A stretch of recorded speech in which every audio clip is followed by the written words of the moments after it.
Okay, so good evening, everybody.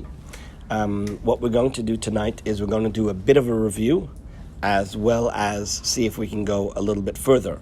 The reason why I want to do this review is because I'm concerned that while there's a lot of good information coming from this class, if you try to go too fast, everybody walks away feeling like, I'm loving these classes. What did you learn? I don't know. I don't remember.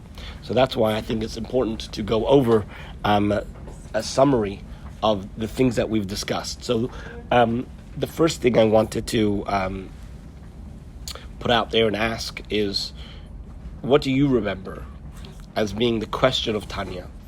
Because if you remember, the Alter Rebbe says that the Tanya is a compilation of sayings, and these sayings were things that were communicated from the Alter Rebbe to people who had come for an intimate yichidus to discuss with him their challenges, their problems, and the things that are getting in the way of their service of Hashem. And so the Alter Rebbe says that I've put together in the Tanya all the answers to all the questions. So if we want to try and understand Tanya and understand the answers that are provided here in the Tanya, it's really helpful to first understand what's the question. There's an expression, she'elas chacham chatzi tshuva, that the question of a wise person is already half the answer. And so sometimes when you want to help somebody, it's really important to crystallize what's the question. And when you know what the question is, then it's easier to find an answer that is going to be helpful. So the question of Tanya, the way the Alter Rebbe frames it, is already on the title page of Tanya, where he says that he's coming to explain a difficulty between the reality that normal people experience and what the Torah presents as the ideal, as what should be very near and very easy for every person to be able to serve Hashem beficha uvilvavcha lasoisoi, in your mouth and in your heart, to do it. Bilvavcha can also mean in your mind, right? So thought, speech, and action, that it is very near to you to be able to serve Hashem in that manner. The question is very self-evident. It's not easy, and it's not near. Because even if you were to tell me that the only demand of the Torah is that I should be perfect in my behaviors, right? Which means to say, if the Torah says, do it, I do it. If it says not to do it, I won't do it. That alone is not easy for us to do. Add to that the fact that we interpret the word bilvavcha to also mean that you should do it with your heart, which means to say that your feelings should be invested in your way of life, and you're telling me that it's very near and easy for me to achieve that, to achieve a life where the Torah and the mitzvahs that I do are infused with real feeling of a desire to connect to Hashem. That's not really where I'm at. That's not where my natural inclination, my natural mode of being really is. So that's the question. The question is, how can you demand from me and tell me that it is near to me in my heart to be able to serve Hashem with my heart when that's not the reality? So that's the question. That's the question. Let's explain the question a little bit better. We're not talking about people who are struggling to actually do the mitzvahs. Okay, we're not talking about people who are coming from a background where they never performed any of the Torah mitzvahs, and now they're trying a whole new lifestyle, and they're trying to figure out, how do I do this, right? You're talking about people who were raised by observant parents, and they themselves were taught, this is how we're supposed to behave, this is the way we're supposed to live, and they've gone their whole life doing this, right? The problem they have is not so much in the doing. That also can be a challenge at times. right? In certain areas, it presents itself as more of a challenge than others. So, for example, if a person has been slighted and been hurt, not to react and respond the way you would like to, that's a bigger challenge, right? But to put on tefillin in the morning, if somebody's been doing it for their whole life, is it such a challenge to put on tefillin? Not usually. So then what's the challenge that they're really coming to the Alter Rebbe with? They're saying, I want to believe that this is what I really want. I want to feel that the reason why I'm doing this is because I want to connect to Hashem. But when I'm putting on tefillin in the morning, that's not my experience. I'm not experiencing that. I'm doing it.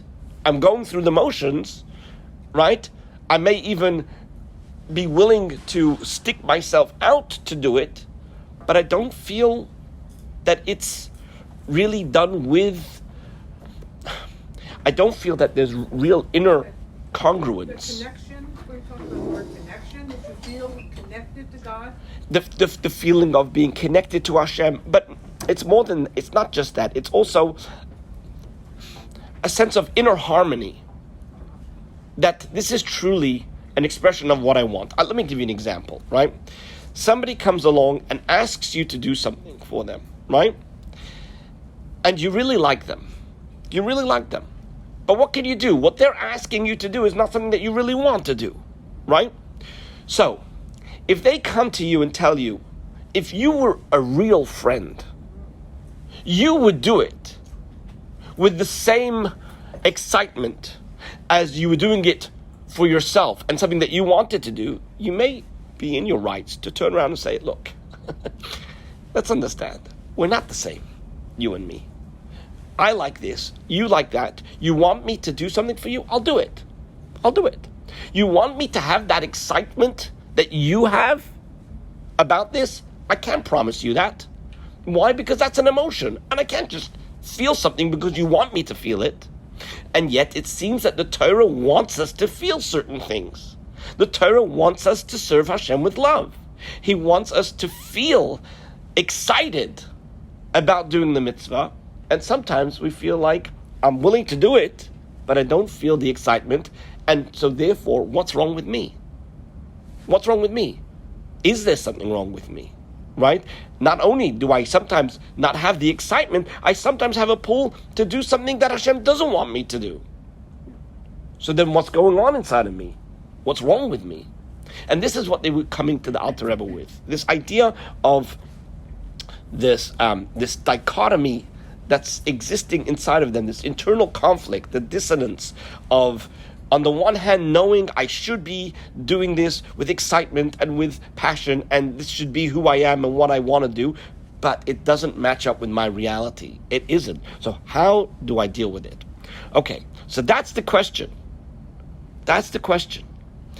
In order to be able to appreciate the tools that Tanya gives us, you have to bear that question in mind. You always have to go back to the title page and say, what are we trying to understand? How it is near to you, beficha of v'vavcha la'asosai. And the Alter Rebbe is going to spend considerable time explaining these words. What does beficha mean? What does v'vavcha mean? And what does la'asosai mean? What do all these things mean? And what does elecha mean? Once you understand clearly what these things are, in other words, once you understand what the real expectations are, then all the things that were plaguing you will stop plaguing you in the same way. Which means to say, if I tell you to do something, but then I clarify what it is I want you to do and what it is I don't expect you to do, and you're like, oh, that's what you want me to do, that I could do. All of a sudden, the angst and the anxiety, it dissipates, because it's like, okay, I could do this, right? I can get on a path and I can do this. So that's what the Alter Rebbe is coming along to explain. So now, moving to chapter 1. Okay, what is the main theme of chapter 1? So the main theme of chapter 1, give me 1 second, is as follows. Is like this.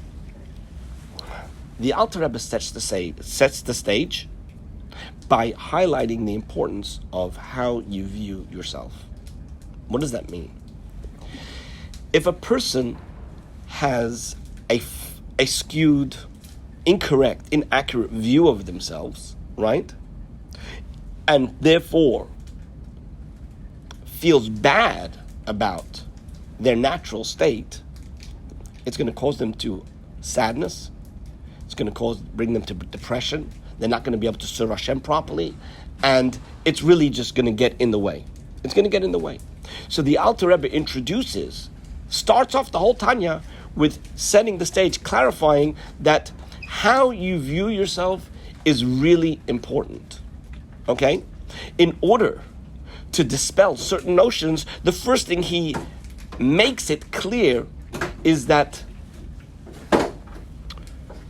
although generally speaking, we have the common understanding of the terms tzaddik, Beinoni, and Rasha, right? Nevertheless, there's more than one understanding and definition of this word, of these terms, of these groups, right? And a more helpful definition that the Alter Rebbe is going to give us is the definition of the tzaddik versus the Beinoni, not how much they do. That the tzaddik does more than the Beinoni. That the tzaddik is more observant than the Beinoni. But rather, the difference between the two is an issue that's in the heart. Simply put, the tzaddik doesn't have a Yetzer Hara. The tzaddik doesn't have a Yetzer Hara. And the Beinoni still does have a Yetzer Hara. And therefore what? Therefore, when you understand, and the Alter Rebbe doesn't address this directly right at the beginning, but he alludes to it by asking certain questions, which he will only answer later on. For example, when he quotes Eov says, God, you created tzaddikim, you created Rashaim. What does this mean that you created a tzaddik and a Rasha? I thought it was free choice. How can you say you created a tzaddik? How can you say you created a Rasha? Which the Alter Rebbe later will explain, is that there are certain people that were created and endowed with the soul of a tzaddik, and therefore they have the ability to get rid of the Yetzer Hara. They're able to get rid of the evil inclination, and they are able to serve Hashem without any of this dissonance, without any of these struggles, these inner struggles. And if you are not one of those special souls, and most of us are not, you can drop that huge weight that you've been carrying around, where you've been trying to get to that level of tzaddik, where you're trying to get rid of the Yetzer Hara, trying to get rid of those impulses, asking yourself, why is it that I want this thing always? Why? Because that's the way you were created. So when you understand that, you can have a healthier perspective and view of yourself. You could say, I'm normal. I was created a certain way, with certain tendencies, with certain inclinations, because this is part and parcel of the natural soul that God gave me. Can you use that then as an excuse? Very good. That is a good question. And the Alter Rebbe is going to, the Alter Rebbe... Oh, but God made me this way. Oh? He put the apple in the garden. Absolutely. And the Alter Rebbe is first normalizing your experience, telling you that some of the tendencies, some of the inclinations that you have, some of the urges that you have, are things that come from a very, very deep place. These are what we call the Arba Yesodos, the four elements. These things are not just negative behaviors, right? These are drives and impulses that come from a very, very deep place that are very, very difficult, if not impossible, to get rid of, right? So therefore know that your job isn't to get rid of these impulses. However, at least from chapter 1, what we walk away with is that the Beinoni somehow manages to master discipline and control of these impulses and these urges. He's able to say, I recognize that I have a desire and an urge right now to do something that goes against the will of Hashem. I am not shocked that I have this desire, because this is the way I was created. However, I'm not going to let it express itself in thought, speech, or action. In terms of my behavior, I'm not going to allow it to express itself. And this is something that we have a choice. We have a choice in. Now, some people at the beginning of their journey, they're not sure where that choice is, because they usually react so quickly, right, that they almost imagine that there is no choice. Their urge and their response happens so quickly, right, that there's almost no space in between. However, we all know that in truth there is a very short space in time between what you experience and your reaction. And that choice might be a split second, but that choice exists. And the Beinoni is one who learns how to master control over himself, not to allow these urges to express themselves. So this is what we talk about in chapter 1. The Alter Rebbe also says, right, in chapter 1, that this is one of two souls. Why is it important to know that this is one of two souls? Because what the Alter Rebbe is trying to explain to us is that there's a drive that you have, right? There's a whole persona that you have, a whole personality that exists inside of you, right? This personality is a natural personality that is interested in self-indulgence, self-preservation, right? Self-centeredness, etc. However, it's not the only soul that you possess. You possess another soul. And so in answer to your question about, this might be an excuse. If this is the way I am, so then, can that be used as an excuse? What do you want from me? The answer is, it's not the only thing you have. You have an animal soul, a natural soul, but you also have a godly soul. And that godly soul is a chelik elika mimal mamash, which means it's an actual part of Hashem. And this is a being that exists inside of us, that isn't just a voice that tells us from time to time to do the right thing. This is an entire personality that has its wants, its desires, its worldview, and its own drives, which are very powerful drives, just like the Yitzhara, right? The question is, how do I access it? That's a very good question, but it's there. Okay, so far we know that the Beinoni is one who, in terms of his external behavior, he's like the tzaddik, right? In terms of the external behavior, right? Because outside, they're both doing what Hashem wants. But in terms of what's going on in his heart, his experience is the same as the Rasha. The Rasha has these desires to do the things that go against the will of Hashem, has the desire to self-indulge. The Beinoni has those same experiences. The Beinoni also wants those very same things. However, it never allows itself to express itself. But now, we haven't yet learned in chapter 1 how this Beinoni does this. We just know that he does. Okay?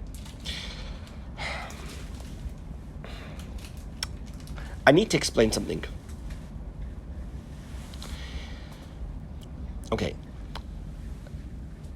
There's a discussion whether or not the Alter Rebbe expects people to become a Beinoni, or whether the Alter Rebbe just wants you to be a Beinoni in the moment. Now, this question doesn't make any sense in chapter 1. But when you get to chapter 12, 13, and 14, where the Alter Rebbe goes on to describe in detail what happens for the Beinoni, what's really going on for the Beinoni, the kind of mastery that the Beinoni has been able to gain over himself, you find out that the Beinoni is no simple matter. We're talking about somebody who, while it is true, their urges, right, are very, very powerful, but they've been able to cultivate within themselves a degree of, we call Kabbalas Oil, a degree of dedication and devotion, utter dedication and devotion to Hashem, where the thought of doing an Avera is inconceivable for them. It's not even conceivable for them to do an Avera. Yes, they have an urge, right? But it's inconceivable. everybody could find this in their own life. On some level with some mitzvah, that you may at one time see a lot of money lying on the table, and you know who it belongs to, and you really need the money, and you want to pick up the money and take it. The urge may be there, but it is inconceivable for you to do that because your morals, your values are strong enough to withstand that temptation that it's inconceivable that you would actually do it, right? It's not that you don't want the money. It's not that you don't want to do it, right? But it's, for you, and everybody could choose their own mitzvah or avera, where it's inconceivable. Now, for the Beinani, all the mitzvahs of the Torah, whether they are positive commandments or negative commandments, it's inconceivable for them to be able, that they should do this, that they should do this mitzvah or avera. If you should not do the mitzvah or do an avera that Hashem doesn't want, right? If that's the case, is that what the Alter Rebbe really wants from me? I'm not there. I'm not going to talk for anybody else here. I'm not there, and so it's a little bit of a downer. And so are you telling me the Sefer Shel Beinanim is not for me? So what's going on? It would be a lot more comfortable for me to just say that all you need to do is be a Beinani in the moment. What does Beinani in the moment mean? I could sit and drink, I could take this cup of water and drink it without making a bracha. The Beinani would make a bracha, right? Even though he wants to drink it straight away, but he controls himself and he makes a bracha, right? And he takes a moment to make a bracha. So if all I have to do is just do the action, right? In other words, if I just have to control myself and do what Hashem wants, right? Then that's more achievable. That's something I can do. That's everybody can do. In the moment, if all I have to do right now is be a Beinani right now, that's a lot more achievable. So there's discussions, which one is correct. So I've had a feeling for a long time that both are true. Both are true. Which means to say like this. There are two parts to the Beinani, all right? There's the behavioral level of the Beinani, which means what he actually does. And then there's the inner reality of the Beinani, okay? What's going on in his mind? What's going on in his heart, right? Everybody still with me? Yeah? Yeah. So there's two things going on for the Beinani. There's the actual behavior and what's going on internally. In chapter 1, the Alter Rebbe doesn't discuss what's going on internally for the Beinani, other than he has a Yetzer Hara. He doesn't get to the point where we know already at this point, right, from in chapter 1, we don't yet know that for the Beinani it's inconceivable to do an Avera. In chapter 1, it seems that for the Beinani it's very conceivable to do an Avera. He just won't, right? But it's very conceivable, at least from chapter 1. Later on, it becomes clear that that's not. And so therefore, because you have these two things going on, right, because you have these two parts of the Beinani, I would venture to say, right, that let's start with the first thing first. Let's get your behavior in check. Let's get you doing what Hashem wants you to do. And you will see in Tanya how important that is. As the Alter Rebbe will say, and it will come across many times in Tanya, this idea of Hamaisu Ha'ika, the action, the deed is the main thing, right? So let's get that straight, okay? Let's try to gain mastery over our behaviors, even if it's still conceivable for our minds to do an Aveira, because we don't have that tremendous level of Kabbalah's oil and awe and fear of Hashem yet, right? But let's start with that. However, I called up Rabbi Chaim Shalom Daish this week, last week actually, and I asked him this question, because I had a discussion with somebody else about it, and I asked him this question, right? I once discussed it with him tangentially, but this time I wanted to go into a deeper conversation about it. And he said to me as follows. So I wrote down more or less what he wrote, what he said to me. So he said like this. He said, the Alter Rebbe set forth a path that can lead you to become a Beinani, okay? What does that mean? He says like this. There's a path to becoming a Beinani. How far you'll get along that path depends on how much you're going to invest, right? He says, for example, the example he gave, if I want to leave my house from Yerushalayim and I want to go to Tel Aviv, so you could say that for the entire duration of my trip, I'm on the way to Tel Aviv. Now, if you come and meet me along the way, right? And say, are you in Tel Aviv? No, I'm not in Tel Aviv, but I'm on the path to Tel Aviv, right? I'm on the way, and this way, this path has lots of turns and lots of things, but I'm on a path, right? I'm on a path. Now, he said Chassidim used to call the Tanya Sefer Shel Hisbonenus, the book of Hisbonenus. Why? Because why are we called Chabad? Why are Hasidic Chabad called Chabad? Because the path that we're on is the path that leads to becoming a Beinoni through learning, through Hisbonenus, which means reflecting and pondering deeply on things, and through davening. And that is what helps us along the path to becoming a Beinoni. Now, it's true, only few will actually get there. Rabbi Hillel Paracha said about himself, Halavai, I should be a Beinoni. In fact, he told me, right, Chaim Shalom told me that he heard from Shlomo Chaim Kessler, who was a mashpia in Eretz Yisrael, that the Alter Rebbe said about himself that he's a Beinoni.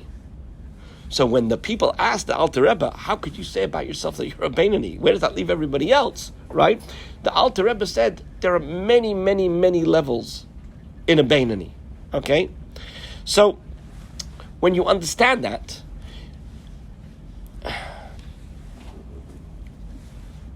does anybody understand what I'm saying? Yeah? Okay, so just give me some feedback. What am I saying? What am I saying? Somebody be brave. What am I saying? You're saying that the whole purpose of the Tanya is to help us to become a Beinoni. What does it mean to become a Beinoni? It means that either our ultimate goal is to become this really, as much as we possibly can, great person that would never want to do an Avera. We're not there yet, but we're going there. As long as we're going there, and how are we going there is by each moment training ourselves to be a Beinoni right now, and be a Beinoni right now, and be a Beinoni right now. So are we a Beinoni? No, but as long as we're staying on the way of working on ourselves through this path of Chabad, of using our minds to train ourselves to train ourselves that, no, I'm not gonna do this Avera. Constantly just like, it's like exercise. You have to like just train your body, and in this case training our mind to push away the Yetzer Hara and ignore those urges, and that's being the Beinoni in the moment, which ultimately gets you to being a Beinoni all the time. Right. So it's only dealing with your actions. So I want to add one component, and that is inner transformation. The objective is inner transformation, and it's gradual. A training of your mind is not necessarily always, I'm not going to actually do this Avera. It could be I'm pushing these thoughts away. It could be I'm pushing away these emotions. I'm pushing away whatever that is that at that moment is keeping you away from totally serving Hashem. Whether it's a thought, a speech, a feeling, an action, whatever it is. If it's a middle of davening, it might be a thought. If it's But again, what we're trying to aim for is inner transformation. And inner transformation means as follows. Okay, I don't want to jump the gun, so let's just hold off on this for a second, because it's going to come up in chapter 3 and 4, right? So let me just quickly. I'm really glad that you're committing to continuing this class in those sentences. So let's just say like this. Let's just say like this. So far in chapter 1, we know that the Beinoni has gained mastery over himself, right? And nevertheless, the urges inside are very real. It's just like the Rasha, and bringing it back to all of us, the Alter Rebbe tells us, possess a nefesh Bahamis, right? This is a nefesh from Klippa and Sitra Achra, right? And this is the source of all our doubts. This is the source of all our negative traits. This is the source of all our obstacles to serving Hashem, right?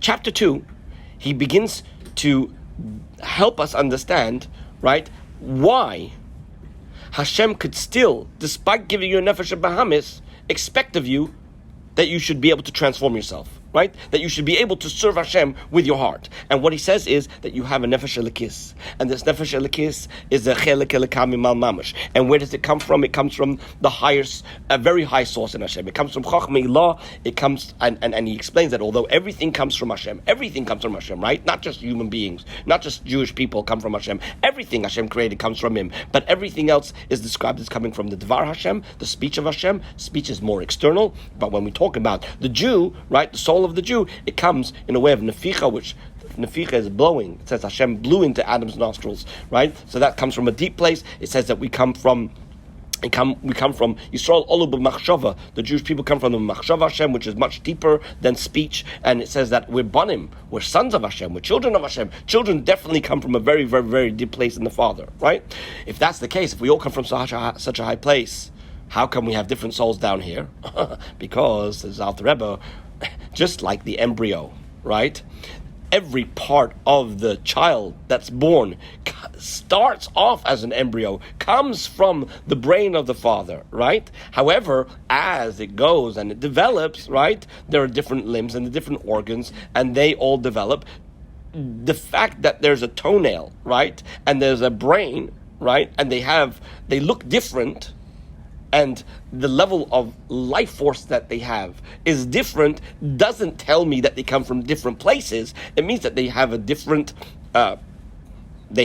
development, right? And as a result, they end up looking different, right, when you look at the body. But they all come from the same source.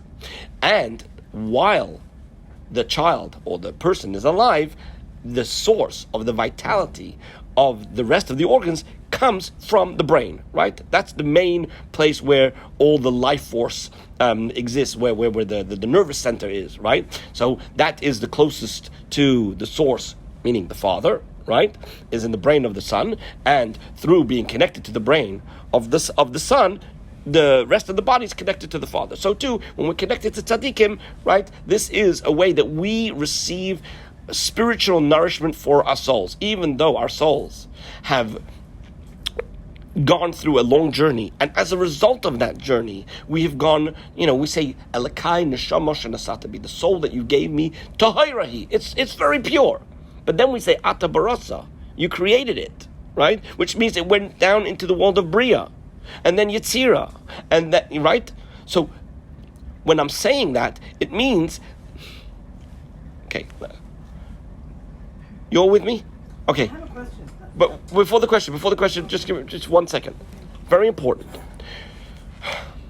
When we say chelek elika mimal mamash, you need to appreciate two extremes. Okay? On the one hand, we're saying this chelek elika mimal mamash is actually a part of Hashem. Its source is very high. Right? When I cut an apple, right? This apple is actually a part of the whole apple. But when I say a piece of an apple, what do I tell you as well about the apple? Separate. Oh, it's separate. Yes, it's a piece of the apple. Yes, it's actually the apple. But when I talk about a piece of the apple, it's separate. It's been separated. When we talk about the neshama, our neshama, yes, it's a chelek elikah mimal mamash. But it has been separated, which means to say that it is gone and is descended and has gone through a very long journey, and because it's separated, right, therefore the way it expresses itself down here, right, its influence, its appearance is very different to the way it was up above, and therefore we don't always feel its influence, we don't always recognize it, and we say, oh, the tzaddik, oh, he's got a neshama, but me? So therefore we need to know that despite the appearance changing, despite the influence being less felt, you need to know that you have a soul, and through the connection to the tzaddik, right, we receive spiritual nourishment even while we're down here. But so far in Perek Bais, I'm going to get to you in a second. So far in Perek Bais, all we've said is where the soul comes from, right? That hasn't yet told me what I possess in terms of tools to be able to fight against the natural soul, to contend with the challenges that the Nefesh HaBahamis presents, right? Wanting to do all these other things, right? Yes, what's your question? what the Alter Rebbe said about the levels, that he is also a Beinoni, because there's many levels of the Beinoni. So I didn't really catch an answer. Is that what you were just talking about all this time, that the levels that we go to, we go higher, right. So what I'm saying is, with regards to that specific point, is that when we trying to figure out our relationship with the Beinoni of Tanya, we need to understand that there's no clear destination where once I get here, I've arrived, right? Because when we're talking about the inner experience of the Beinoni, as it will be explained in chapter 12, 13, and 14, right, it will become clear to us, right, that this is a very, very, very high level to get to where the what do you call it? The epitome of what the Beinoni is, to arrive at that stage, that's a very, very, very lofty level, okay? So, however, we're on a path to inner transformation, right? And this inner transformation, right, takes place gradually, right? And the Alter Rebbe is going to explain to us what tools we have available to be able to get there. So, for this, we get to chapter 3. Chapter 2 explained us that the soul is a chelik elikami mal mamash. But that's all it's told us, right? But what it hasn't told us is what does this soul possess? So in chapter 3, the Alter Rebbe explains to us, right, that one second.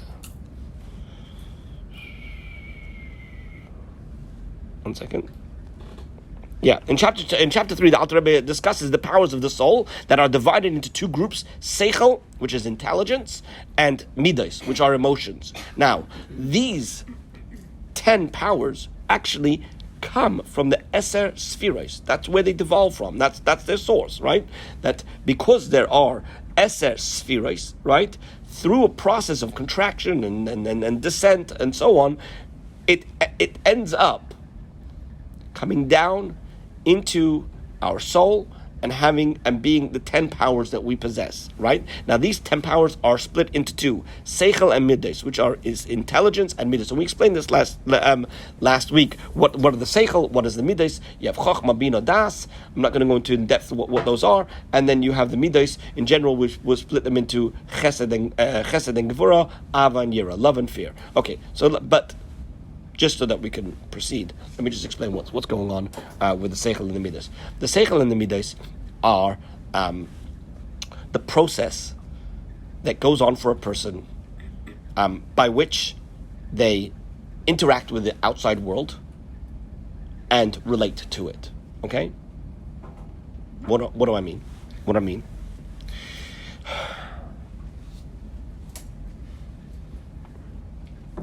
I can't hate something, and I can't understand something without having the thing to understand, without having the thing to hate, right? Nobody just hates. There's an object that they hate. There's something that they understand. 2 + 2 is a concept, right? You need that concept to understand in order to to talk about understanding. If there are no concepts, there's no understanding. Does that make sense? Yes? It's not revolutionary, right? Okay. So, the soul has seichel, which has the ability to understand things about Hashem, things about the divine. Now, by mobilizing the intelligence of the godly soul, the Chabad of the godly soul, to actively meditate and reflect upon the things that express the greatness and the awesomeness of Hashem, right? Now, the Alter Rebbe doesn't go into great detail to tell us what those things are, but the Rambam gives lengthy explanations, and later on in Tanya, the Alter Rebbe will give us different things to meditate upon, but he's just explaining how the Seichel and the Midas interplay, right? So he says, but let me give you an example, okay? Simple example. Hashgacha pratis. Take the idea of Hashgacha pratis. Take something specific in your life that is an undeniable occurrence of Hashgacha pratis. And when I say Hashgacha pratis, of course everything is Hashgacha pratis. But something that makes you stand in awe of Hashem, right? When you take that event and you reflect upon it, and you think about it, and you think about all the details of what could have happened and what actually happened, and how it all just perfectly aligned and everything worked out in such a way that you would never even have imagined. And you think about, okay, and therefore what? And what does that mean to me, right? As a result of taking that idea, right? Thinking about it, understanding it, and then applying it, saying, therefore, if Hashem is so great, should I not want to be connected to Hashem? After all that Hashem has done for me, should I not be in love with Hashem? Should I not want to connect to Hashem? And that will produce feelings of yira or ava. Okay? That's how the seichel and the midas work. This seichel and these midas belong to the nefesh ha'elikis, the godly soul. That is not to say that these same processes don't work for the nefesh habahamis. They do. Think about it. Why do you want this iPhone and not a different one? Why do you want a Samsung? Why do you want this car? Why do you want this food? Why? Because your brain, right, thought about the qualities or the things that are, unattractive about this particular thing, and thinking about it for however long, right, reading reviews or whatever it might be, you came to a certain decision. And that decision led you to either want this thing or not want it, right? So how did you get to love this world? How did you get to want to self-indulge in this particular thing or that particular thing? It was through the process of your intelligence and its effect on your emotions. Yes? So if that's the case,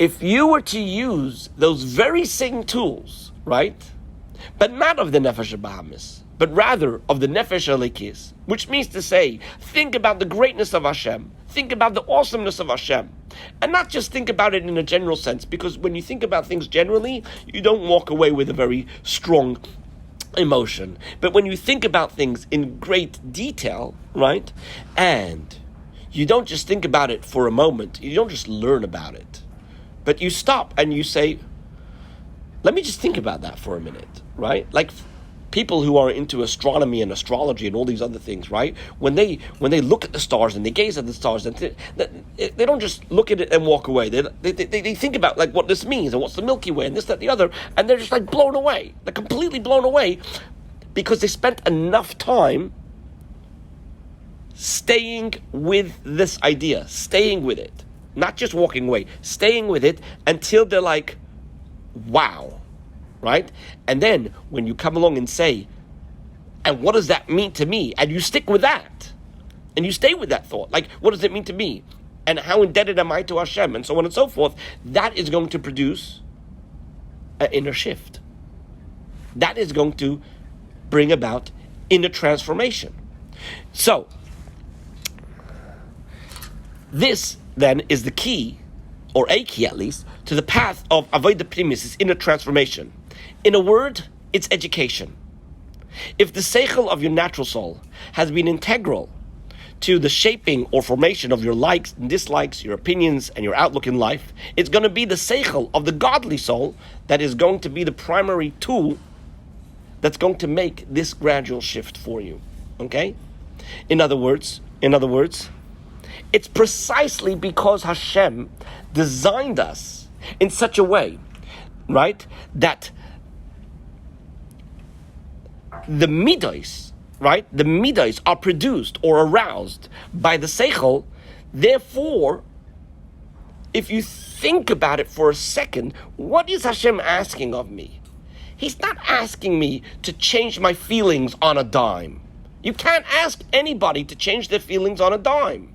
This is the way I feel, this is the way I feel. I didn't get to feel this way overnight, right? I feel a certain way because of everything that's happened up until this point, right? If you all of a sudden want me to feel a different way, you can't just come along and say, I want you to love something else. What you can tell me and what you can demand is that I should use my seichel, right? I should use this my intelligence, right, to educate myself and to ponder and reflect on the greatness of Hashem until I connect with it, and then the feelings will follow. The feelings will ensue as a result of you educating yourself and then reflecting on what you've understood, connecting to the idea, and then allowing the idea to serve as a drive for you, to drive you forward, right? So far, so good? This is a lifelong process.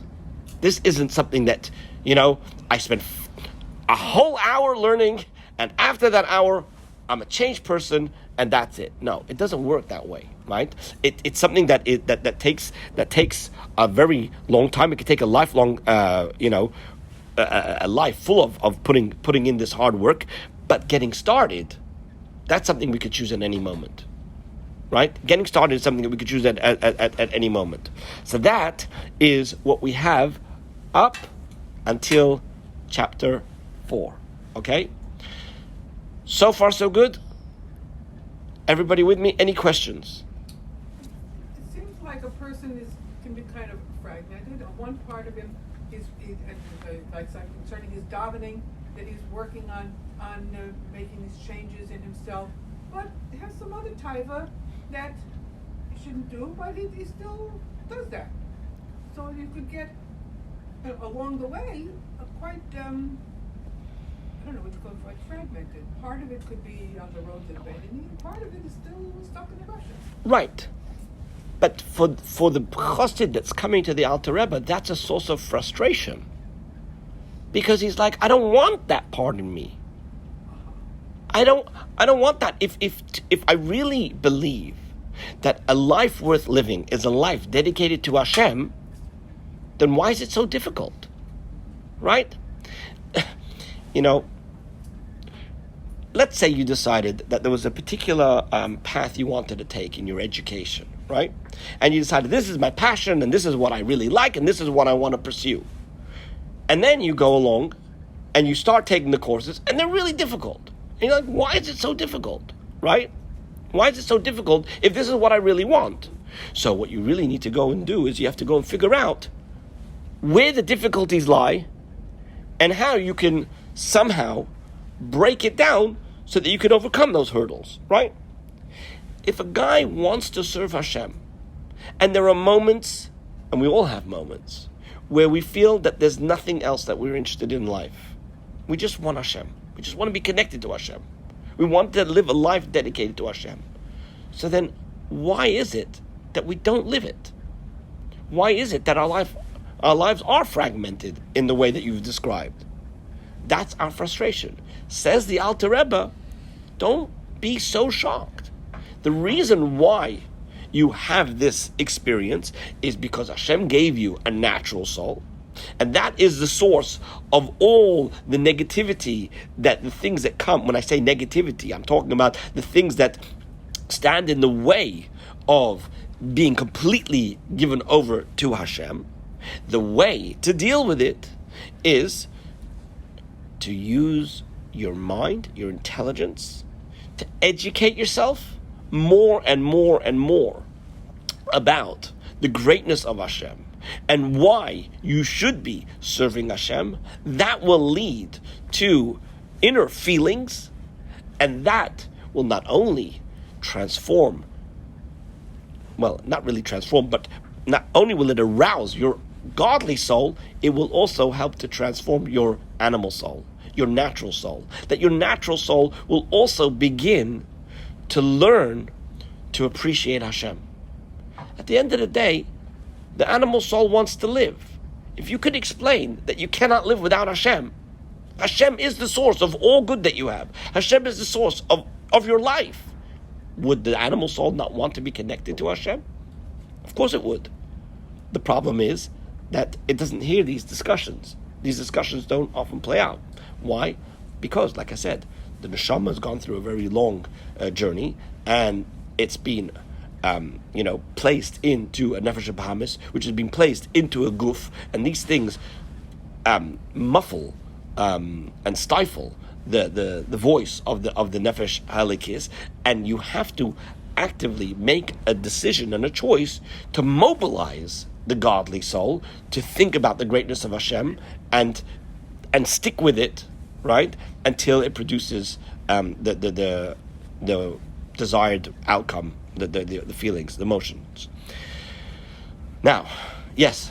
Sorry, correct me if I'm wrong. 2 weeks ago, I think you said if you're doing a mitzvah and it's easy for you, Mm-hmm. then you're using your animal soul. And if you're doing a mitzvah that's hard for you, that you've used your intellect to arouse the feelings, then you're using your godly soul to do that mitzvah. So my question was, I remember my question now. Remember it. So let me clarify. It's not. There are sometimes things that you can do that on the one hand, it is a mitzvah, but on the other hand, right, although it's a mitzvah, you may never have to activate your nefesh halikis, your godly soul, in order to perform it. For example, tzedakah, right? Tzedakah. Some people have an animalistic desire to help other people because we have a nefesh habahamis that comes from klipas noiga that also has good. So sometimes you just get such pleasure from seeing a smile on somebody else's face that it's not even the nefesh halikis that you're doing it for. You're doing it for your nefesh habahamis, right? Your nefesh habahamis enjoys it. And that's why what happens often in people's lives is they will not do the right thing in one area and run to do the right thing in a different area that they enjoy doing, right? So for example, somebody enjoys learning, for example, right? They love learning. They just want to study anything, right? However, they don't like praying. They don't like praying. So they knock off the davening, right? They pray like, and then they're standing there the whole time with the book, thinking that they're so holy. But who says you're holy if right now you're supposed to be davening, right? And Hashem wants you to be davening, and instead, because you like the pursuit of knowledge and you enjoy the intellectual stimulation that you get from studying whatever it is you're studying, so this has got nothing to do with your godly soul. This has everything to do with your animal soul. And when it comes to the service of Hashem, right, in the life of the Beinani, it's not about me. It's about what can I do for Hashem, okay? And this leads to chapter 4, right? Because Perek Dalet comes along and says that in addition to these these two groups of seichel and midas, the intelligence and the emotions, right? You also have the garments, and the garments. Oh, this is going to blow your mind. The garments, he says, are machshava, dibur, ma'aseh, thought, speech, and action. Okay, those are the garments. What does that mean? Why are they called garments? Why aren't they just called the functions or the It was tools, maybe. So why aren't they called just tools? Why are they called levushim? The reason why they're called levushim is because garments are things that you put on. They're external. On the one hand, they're external. What does it mean it's external? Have you ever read a book? Yeah? And you read the book, you disagree with it. But you keep reading it, right? You don't agree with it. You don't identify with what it's saying. But you're thinking these things without agreeing with it. Which means to say it's completely external. There's something going on internally, because you're thinking, right? You're reading. And at the same time, you don't agree with it at all. But you're enjoying the read, whatever, right? Because it's really, it means nothing. Likewise, you could say things that you're not even thinking. Somebody's asked you a question, you answer without thinking, right? Because you're busy doing other things. It's very external. At the same time, there are actions. We do actions all day, every day, right? And we don't connect with what we're doing because these things are all external. That's on the one hand. On the other hand, these levushim, these garments, are things that we can invest our soul into it. What does that mean? For example,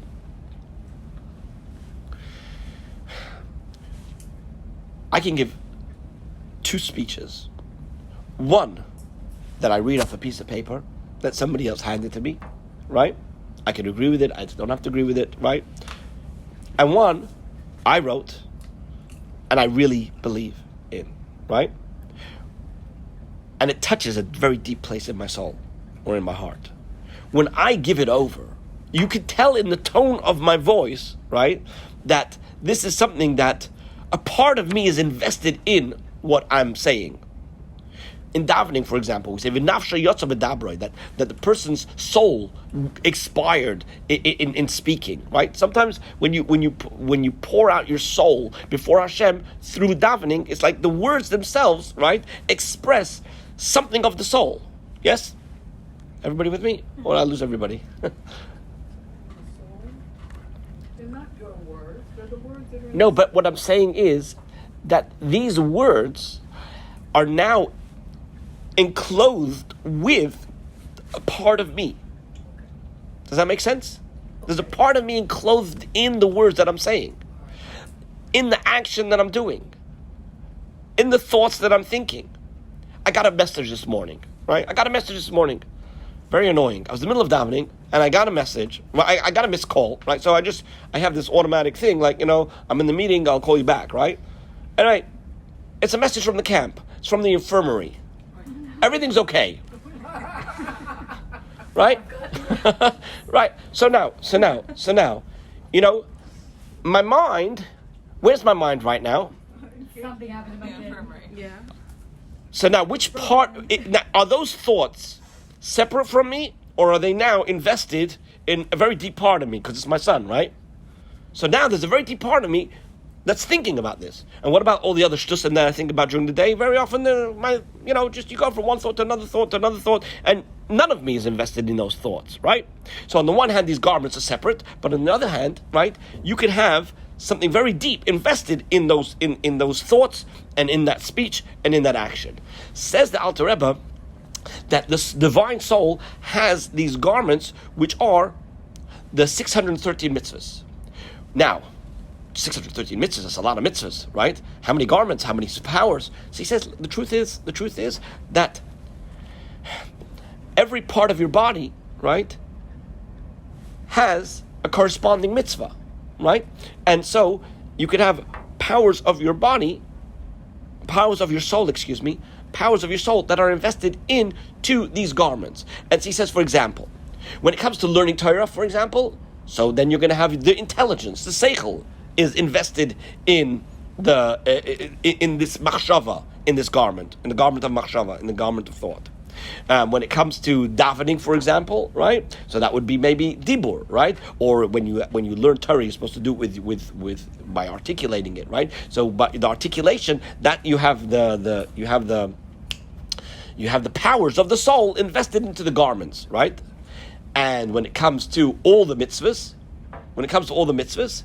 so you have all the emotions, right? Like love and fear are enclosed in these garments. Why? Because he explains that the mitzvahs, and we'll stop with this because otherwise, the mitzvahs, right? In order to fulfill them properly, be'emes, and the Rebbe Rashab explains be'emes means with a chayus, you're only going to do that when you're driven, when it's fueled by your love and desire to connect to Hashem. Nobody knows what I'm talking about. Okay, let me explain. Let's say, right, child's a good example, right? You love your child, right? And you want to communicate that to your child, right? Le'aleinu, just had on the news, a 4-year-old kid drowned, right? Terrible story. Aim should help, it should never happen to anybody. You read a story like that, and you decide, right, I need to hug my kids a little bit tighter tonight. Does your kid want to be hugged tighter? You want to, and you think that your love, right, and your actions are somehow going to communicate to your child that he's loved or she's loved. But perhaps for them, they couldn't care less about your hug. They just want the new PlayStation, right? They're not interested in your hug. Don't give me a hug, right? Give me a PlayStation, right? So, right? So what's going on? You have, on the one hand, all your emotions, right? And all the things that you're thinking and feeling, etc. And you want to communicate that. You want to know how you're really going to be able to communicate that in a way that it's going to be meaningful to the other person. You need to find out what is meaningful to that other person, right? In our discussion over here, we need to know what is it that Hashem wants, right? So if Hashem wants us to daven, Hashem wants us to learn, right? So the love that we have, you sat down and you were mispainen, you thought about the greatness of Hashem, you thought about Hashgacha Pratis, whatever it is you used as a meditation, and you reflected and you pondered on it, and you decided in your heart and in your mind, I want to connect to Hashem. What are you going to do with that? Because right now, with all those feelings, you're still not connected to Hashem. You're still the piece of apple, right? It's true. And you have this desire to connect to Hashem, but you're still distant. And you cannot bridge that gap. You cannot connect to Hashem by just expressing your feelings and leaving them as feelings alone. You have to take those feelings and invest them into the garments that Hashem has provided us with which we can connect to Him. And those are Torah mitzvahs. The mitzvah that you do is more important than the feeling that you have. Because that's the way you really connect to Hashem. Wait a So, second. wait, I Just got a a minute question. over here. Yes? Didn't we just start a few minutes ago talking about how that, a person can do a mitzvah for roach or something, but it's really the feelings that are what are going to count. I think. So this is an excellent question, and I was going to address it, and so I'm going to explain it, and I'm going to end with this, because I said I'm going to end, but I have to end, because otherwise, right? So, it's a paradox. On the one hand, vis-a-vis Hashem, the most important is the deed, is the mitzvah. You could love Hashem till the cows come home. But if you don't do a mitzvah, you're not connecting to Hashem. On the other hand, you don't just want that the connection that you have with Hashem should just be with the limbs of your body. You want that the connection with Hashem should come into every part of you, into your intellect, into your emotions, into your organs. All of you should be connected to Hashem. If you're only going to have the Maisa in terms of Hashem, vis-a-vis Hashem, vis-a-vis whether are you doing what Hashem wants or what you want, here you've done what Hashem wants. You could sit and think about all the kavanas from today till tomorrow and not eat the matzah, and you didn't do anything. You can eat the matzah not knowing that it's matzah, and you did the mitzvah, right? So now, neither of these two are ideal. Who did the mitzvah? The one who ate the matzah. What's the ideal that we are trying to work towards? That you should eat the matzah with the feelings, with the understanding, with the extra chayas, with the extra excitement, because you understand, and because you realize how great Hashem is, and because you wanted to connect, and that fuels what you're doing. That's the marriage that we try to make, to ultimately have that inner transformation and truly be connected to Hashem. You could be the kid that comes into shul and says cock-a-doodle-doo. Yeah. And okay, so that he has the feeling, and he has the thing, but he doesn't have the physical actions of the mitzvah. He doesn't know how to daven or. That's true. But So that's one side. That's correct. On the other side, you have somebody like you said when we started. That the old vision of what's a good Jew is somebody who does the mitzvahs. Mm-hmm. So you need to have both. I'll tell you one thing, right? There's a guy in the Talmud called Rabbi Elazar ben Dodaya. Rabbi Elazar ben Dodaya was a guy who was the worst sinner. Like, he had done every sin in the book. We won't get graphic, right? And one day he came to a particular prostitute, and the there was a wind that passed, and she said, just like this wind passed, so too you can never do tshuva. At that point, he's like, what? I can't do tshuva. He's like, no, it can't be. Everybody has to be able to do tshuva. He ran off, and he begged for mercy from the hills and the valleys and whatever. Bottom line is, he realized that it depends on him. He put his head between his knees, and he started crying, doing tshuva, until his soul expired. And a voice came out from heaven, and he said, there's, welcome to Rebbe Loza ben Dodai to Chai Elam Haba, and he said, Yesh Koina Elama B'Shah. So Rebbe said, Yesh Koina Elama B'Shah Achas, right? That means that there's some people who can acquire the whole world to come in just a moment, right? So the question that everybody asks, in order to be able to enjoy Gan Eden, you need to have mitzvahs. Where was his mitzvahs? So one of the answers given is, there was a guy named Rabbi Eli Cohen Gadol, who was a righteous man, and he was served in the Bais Hamikdash for 80 years. And then the end, so what happened was, in heaven, they matched up. They made a match. They made a match between Yechon and Zakeh's mitzvahs, because he forfeited them, right? And Rabbi Loza ben Dodai's tshuva, and that's, you have to have both. You have to have both, right? However, Hamaisu wa'ika, in terms of how to express your love to Hashem, it has to be with action, right? At the same time, if you want to have inner transformation, that the connection for Hashem should not just be with your external limbs, but also with your inner, with your mind and with your heart. For that, you have to think about the greatness of Hashem, which produces feelings of love for Hashem, and that is going to fuel the actions that you do and connect with Hashem. So which comes first? Which comes first? Yeah. Well, you go and you. So the answer is that ideally, you're supposed to engage in thought before you do a mitzvah, and you're supposed to tell a story about one of the teachers of the Frierdiker Rebbe who related that when he was 11 years old, he went into the Tzemach Tzedek, and the Tzemach Tzedek asked him, when are you going to grow up? Like, it was for his birthday, when are you going to stop being a child? And he explained what he means. He says, when are you going to start thinking about whom you're making a blessing to before you make the blessing? And ever since then, before you make a blessing, he'd put his finger over his head to remind himself, who am I making a blessing to before I make the blessing? And you know what? Sometimes slowing down for 3 seconds can make all the difference in how you perform the mitzvah. All right, we'll stop here.